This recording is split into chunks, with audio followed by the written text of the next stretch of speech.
Today we will talk about type 2 diabetes mellitus.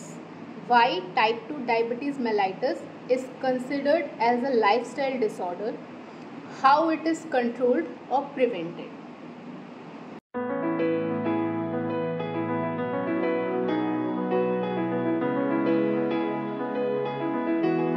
So welcome you all.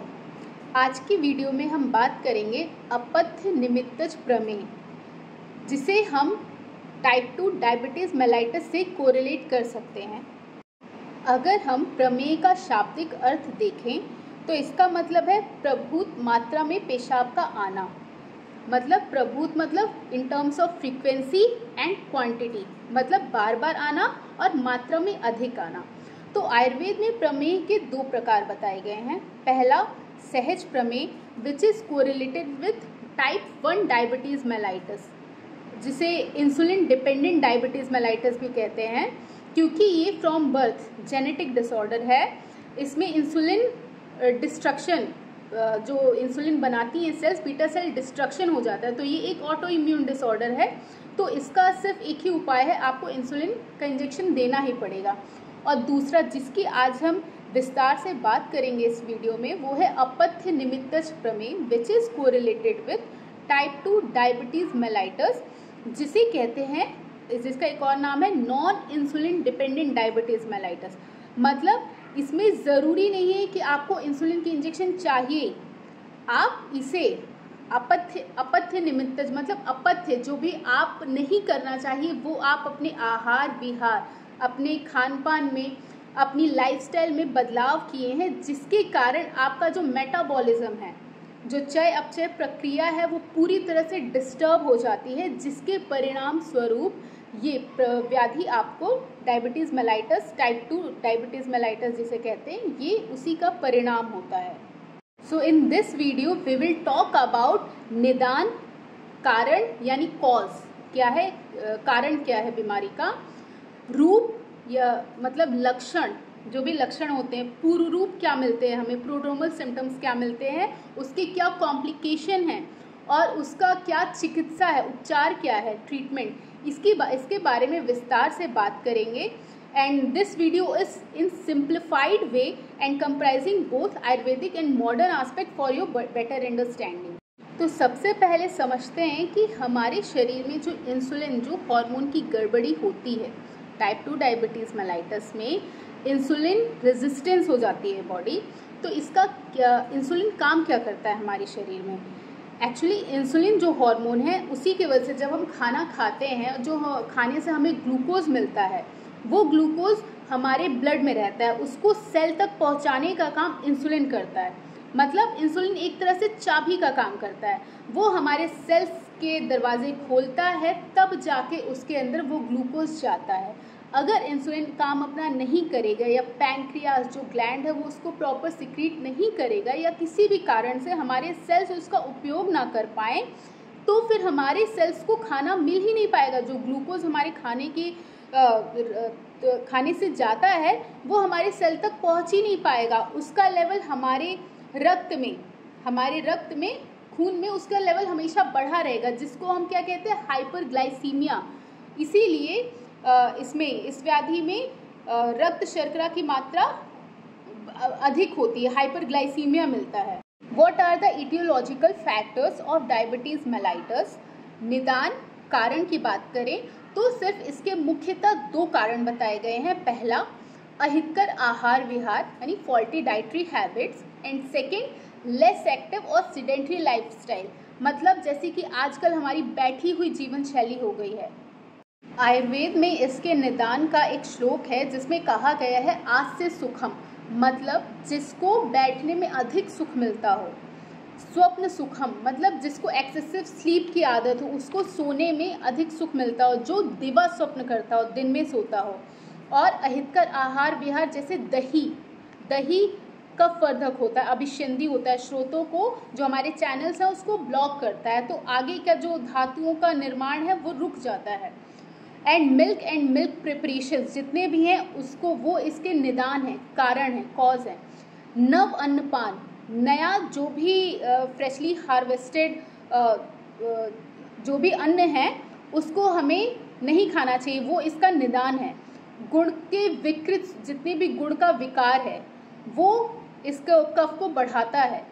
और अगर जो भी नॉन वेजिटेरियन है उनके लिए जो भी meat of domesticated and aquatic animals and animals of marshy land, जो वहाँ पे यानी जो पालतू जानवर हैं और जो पानी में रहने वाले, क्योंकि उनका मांस स्पेशली कफ वर्धक होता है, तो ये सब उसके निदान हैं। अब हम बात करते हैं पूर्व रूप मतलब प्रोड्रोमल सिम्टम्स के बारे में। कोई भी व्याधि का लक्षण आने से पहले उसके पूर्व रूप यानी पूर्व लक्षण आ जाते हैं, तो हम प्री डायबिटिक के क्या सिम्टम्स हैं उसकी बात करेंगे।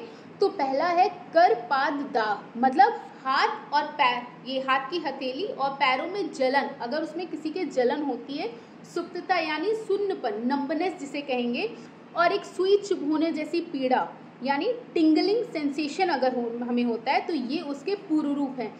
गल तालु शोष, मतलब गले और ये तालु में सूखापन, मतलब बार बार हमें प्यास लगना, ऐसा लग रहा है हमारा गला सूख रहा है। पेशाब में चींटी लगना, पसीने से अधिक गंध आने लगना, और शरीर में बहुत भारीपन, गुरुता, दिन भर ऐसा लगे कि हमारी शरीर बहुत भारीपन है। और शरीर के अंग सारे जो हैं उसमें शिथिलता, मतलब जैसे कोई ताकत ही नहीं लग रही, ऐसा महसूस होना। हमेशा आलस आना, नींद लगी है ऐसा दिन भर लगना। मुख में मधुरता यानी स्वीट टेस्ट इन माउथ, और जितनी हमारी ये ओपनिंग है, नेजल ओपनिंग, कान में, सब जगह इसमें मल का इकट्ठा होना, मतलब coating of the orifices of the body with waste. अब इसके लक्षण की बात करते हैं, मतलब रूप, क्या सिम्टम्स आते हैं। तो सबसे पहला सिम्टम है फ्रीक्वेंट यूरिनेशन, जिसे हम पॉलीयूरिया भी कहते हैं, मतलब बार बार पेशाब का आना। दूसरा लक्षण इंक्रीज्ड थर्स्ट, मतलब प्यास का बढ़ जाना, जिसे हम पॉलीडिप्सिया भी कहते हैं। बार बार पेशाब आती है, जिसके लिए शरीर में पानी की कमी ना हो जाए, इसके लिए हमें बार बार प्यास लगती है, हमारा गला सूखता है। तीसरा हो गया इंक्रीज्ड हंगर, मतलब पॉलीफेजिया, जिसको कहते हैं बार बार भूख लगना। जो पेशेंट है वो खाना तो बार बार खाता है, हर बार खाता है, लेकिन दिक्कत ये है कि इंसुलिन की कमी, इंसुलिन रेजिस्टेंट होने के कारण उसके सेल्स तक, क्योंकि इंसुलिन तो चाबी है, इंसुलिन दरवाज़ा खोलेगा तभी जाके ग्लूकोज अंदर जाएगा, तो उसके सेल तक वो ग्लूकोज पहुंचता ही नहीं है। वो ग्लूकोज जो है उसकी मात्रा हमारे रक्त में, खून में ही बढ़ी रहती है, सेल्स के अंदर नहीं जाती। तो सेल्स लगातार भूखे ही रहते हैं, उन्हें खाने की ज़रूरत ही रहती है। इंसान को बहुत कमज़ोरी फील होती है, बहुत फटीग, टायर्डनेस लगती है, जिसे हम एक तरह से कहें क्लम, मतलब बिना परिश्रम के थकान, कोई काम धाम किया नहीं, कुछ भी नहीं, बैठे हैं, लेकिन तब भी ऐसा लग रहा है थकान तो बहुत है। तो इसलिए इनको बार बार भूख लगती है, इनकी टेंडेंसी होती है कि बार बार कुछ ना कुछ खा रहे हैं, क्योंकि सेल्स तो अभी भी अंदर भूखे ही हैं। और शुरुआत में तो इनका वजन बढ़ता है, लेकिन धीरे धीरे आगे वेट लॉस होता है, वजन कम होता है, क्योंकि इसका कारण था बैठी हुई लाइफस्टाइल। सिर्फ सारा सुख बैठने में मिल रहा है, खाने में मिल रहा है, सोने में मिल रहा है, वो भी क्या, फैट, जो फैट इंक्रीज करेगा, मीठा, सब ये सब खाने का मन कर रहा है। तो शुरुआत में वजन बढ़ा, रोग ने जन्म लिया। उसके बाद क्या है कि अब सेल्स तक इंसुलिन ही नहीं पहुंच रहा, फैट ने सब रोक दिया, तो इसलिए अब अंदर के सेल्स भूखे हैं, तो जब उन्हें मिलेगा ही नहीं तो वजन अब बढ़ेगा कहाँ से। तो अब क्या होता है, वेट लॉस होता है, इसलिए आपने देखा होगा कि पेशेंट आगे चल के बहुत पतला हो जाता है। अब हमारे पूरे खून जो है हमारा मीठा है, और वो ही स्रोत है हर जगह, जो भी हमें कहीं कटा पिटा चोट लगी, सब जगह हमारी जो आर्मी है जो उसे सही करती है, चोट को सबको पहुंचाने का काम करते हैं। तो इसलिए ऐसे पेशेंट में आगे चल के क्या लक्षण मिलता है, पुअर वुंड हीलिंग, मतलब कोई चोट हो गई तो वो जल्दी सही ही नहीं होती। धीरे धीरे ये जो ब्लड के अंदर शुगर की मात्रा बढ़ी हुई है, इसके कारण उनका विजन भी ब्लर होने लगता है, क्योंकि वो उसकी रेटिना को डैमेज करने लगती है, वो आगे के कॉम्प्लिकेशंस में आता है। बाकी अब हम इसके कॉम्प्लिकेशन मतलब उपद्रव की बात करें, मतलब अब डिसीज़ का आपने लक्षण इसके आ गए, तब भी आपकी शुगर, आपके आहार विहार किसी में कोई कंट्रोल नहीं है, लगातार ब्लड में ग्लूकोज की मात्रा बढ़ी रह रही है।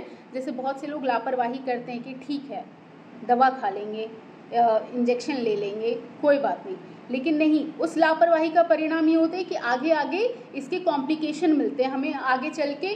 डायबिटिक नेफ्रोपैथी, मतलब नेफ्रो मतलब किडनी, ये हमारी किडनी को नुकसान पहुंचाता है। डायबिटिक रेटिनोपैथी, मतलब ये जो आँख है रेटिना, इसको विजन धीरे धीरे पूरा लॉस्ट जाने लगता है। डायबिटिक न्यूरोपैथी, मतलब ये हमारे नर्व सबको डैमेज करता है। और आयुर्वेद की बात करें तो आयुर्वेद में इसके एक उपद्रव में बताया गया प्रमेह पिडका, मतलब शरीर में छोटे छोटे स्किन में ब्लिस्टर टाइप का, छोटा छोटा दाना टाइप का ऐसा पिडकाएं होने लगती हैं धीरे धीरे, अगर आपने इस पर कोई नियंत्रण नहीं किया या परहेज, आहार विहार, सारा निदान का त्याग नहीं किया। सो डायग्नोसिस, मतलब कैसे पता करें कि हमें टाइप 2 डायबिटीज मेलाइटस या मधुमेह है कि नहीं है। तो only glucometer reading can not diagnose diabetes, मतलब ग्लूकोमीटर से आपने सिर्फ देख लिया कि हाँ मेरा ब्लड शुगर लेवल बहुत हाई है, hyperglycaemia, that means I have diabetes. नहीं, हाइपरग्लाइसीमिया के साथ साथ लक्षण, ये कुछ प्रमुख लक्षण जो मैंने बताए हैं वो तभी आपको, इसके लिए आपको चिकित्सक के परामर्श की आवश्यकता है। सिर्फ हाइपरग्लाइसीमिया देख लेने से अपने आप को उस व्याधि, क्योंकि हाइपरग्लाइसीमिया बहुत से केसेस में होता है, तो इसके लिए चिकित्सक की परामर्श लें। Now we come to treatment या चिकित्सा की बात करें तो ट्रीटमेंट का मेन एम, चिकित्सा का मुख्य उद्देश्य is to treat the root cause and overall metabolic corrections rather than only symptomatic relief, मतलब हमें जो इसका मुख्य कारण है, जो चय अपचय प्रक्रिया हमारी डिस्टर्ब हुई है, उसको ठीक करना है। सिर्फ ब्लड ग्लूकोज लेवल नॉर्मल करने से अल्टीमेट ट्रीटमेंट, मतलब पूरी तरह से ट्रीटमेंट नहीं होता है। So it's treatment consist of triangular approach, आहार विहार एंड औषधि। अगर सिर्फ औषधि ले लिया, आहार विहार में कोई नियंत्रण नहीं किया, तो अच्छा हम इसको पूरी तरह से ठीक नहीं कर सकते, हमें तीनों पर बराबर ध्यान देना है। अब पहला आहार की बात करते हैं, मतलब डाइटरी मॉडिफिकेशन। तो आहार में सबसे पहले जो भी निदान, जो इसके कारण थे, जो भी आहार, कफवर्धक आहार, उसका त्याग करना है, मतलब सबसे पहला निदान परिवर्जन। आहार में मुख्यतः यव यानी जौ का प्रयोग करें, सत्तू के रूप में इसका प्रयोग कर सकते हैं। और मेथी का यानी मेथी के दानों का प्रयोग, मतलब रात में आप 1 चम्मच तक, लगभग 3 से 5 ग्राम आप रात में भिगो दें, सुबह उसको खाली पेट खा लें। या तो इसके अलावा आप कर सकते हैं कि लगभग 10 ग्राम मेथी का दाना लें और उसको 1.5 लीटर, मतलब लगभग 10 ग्लास पानी में इतना उबालें कि सिर्फ 6 ग्लास पानी रह जाए, मतलब 1 लीटर पानी रह जाए, और दिन भर में जब भी आपको प्यास लगे तो उसी पानी का प्रयोग करें। आहार में मुख्यतः आपको 3 चीज़ का समावेश प्रतिदिन करना है, हल्दी, आंवला और मूंग। तो हल्दी को आप, कच्ची हल्दी, घर की बनी हल्दी, अगर आप रात में दूध पीते हैं तो दूध बिना मलाई का लेना है, गाय का दूध प्रेफर करिए, और उसमें 1 गिलास दूध में 1 चम्मच हल्दी डालकर पी लें। आंवला डेली प्रयोग कर रहे हैं, कैंडी या मिठाई जो मिलती है आंवला की मिठाई, उसके वैसा प्रयोग नहीं करना है। आप आंवला की चटनी बना सकते हैं, उसमें अगर आप हल्दी दूध के साथ नहीं पीना चाहते तो आप आंवले की चटनी में हल्दी मिलाकर, 1 चम्मच हल्दी मिलाकर उसको खाने के साथ खा सकते हैं। आंवले का प्रयोग या तो आप सलाद की तरह छोटा छोटा काट के, डेली आपको कम से कम 2 आंवला अपने आहार में शामिल करना चाहिए। मूंग, अगर आप स्प्राउट्स, आपकी अग्नि अच्छी है, पाचन शक्ति अच्छी है, तो आप मूंग का अपनी मुट्ठी भर बंद करके, बंद मुट्ठी में जितना आए इतना मूंग रात में भिगो दीजिए और उसको या तो स्प्राउट्स के फॉर्म में खा सकते हैं। अगर आपको पचने में वो दिक्कत करता है तो आप उसको हल्का सा उबाल लें और उसमें थोड़ा सा लहसुन डालकर, लेकिन अगर गले में जलन है तो उसका प्रयोग नहीं, लहसुन ना डालिए। और इतना 1 मुट्ठी, बंद मुट्ठी में जितना मूंग आए इतना मूंग आपको डेली खाने में शामिल करना है। स्प्राउट्स के फॉर्म में नहीं तो आप मूंग की दाल खा सकते हैं, मूंग की दाल भी नहीं तो आप मूंग का चिल्ला, नाश्ते में मूंग के चिल्ले का प्रयोग कर सकते हैं। तो ये 3, हल्दी, आंवला, मूंग, ये आपके आहार में प्रतिदिन शामिल होना चाहिए। प्रमेह में मधु मतलब शहद का प्रयोग भी बहुत अच्छा है, बहुत लाभकारी है। ये कफ को कम करता है। तो लेकिन मधु, आजकल शहद जो मिलता है उसमें चीनी की मिलावट होती है, बहुत मिलावट। अगर आपको शुद्ध, आपको जानकारी है कि वो शुद्ध है, तो शुद्ध शहद का, मधु का प्रयोग कर सकते हैं। ये बाजार वाला, उसमें चीनी की मिलावट होती है, तो इसका उल्टा असर हो सकता है, ये आपके ब्लड शुगर को और बढ़ा सकता है। अगर शुद्ध मिलता है तो बहुत अच्छी बात है, उसका प्रयोग करिए, वो बहुत फायदा करता है। खाने में आपको दही इसका निदान है, मतलब कारण है, तो दही को खाने में नहीं शामिल करना। आप दही की जगह खाने में छाछ, बटर मिल्क को शामिल कर सकते हैं। उसमें 1 चम्मच भुना जीरा डालकर आप खाने के बीच में, जैसे 2-2 घंटे में खाने की आदत है, तो बीच में आपने जौ का सत्तू, उसमें नींबू, नमक, प्याज काट के ये पी लिया एक तरह से। और अगर मन कर रहा है तो बटर मिल्क को भी अपने खाने में डेली शामिल करें, 1 चम्मच भुने जीरे के साथ। दाल में कोशिश करिए, अरहर की दाल बहुत वात को बढ़ाती है, शरीर में दर्द और बढ़ाएगी, तो सबसे अच्छी दाल है मूंग की दाल का प्रयोग करें। उड़द की दाल का प्रयोग बिल्कुल नहीं करना है खाने में। और मसूर की दाल बहुत अच्छी है, मसूर की दाल का प्रयोग कर सकते हैं।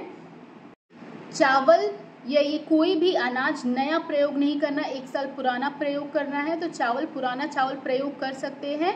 कुकर में नहीं पकाना है, उसके पकाने की विधि खुले जैसे पहले पकाया जाता था, उसका माड़ निकाल के आप प्रयोग कर सकते हैं।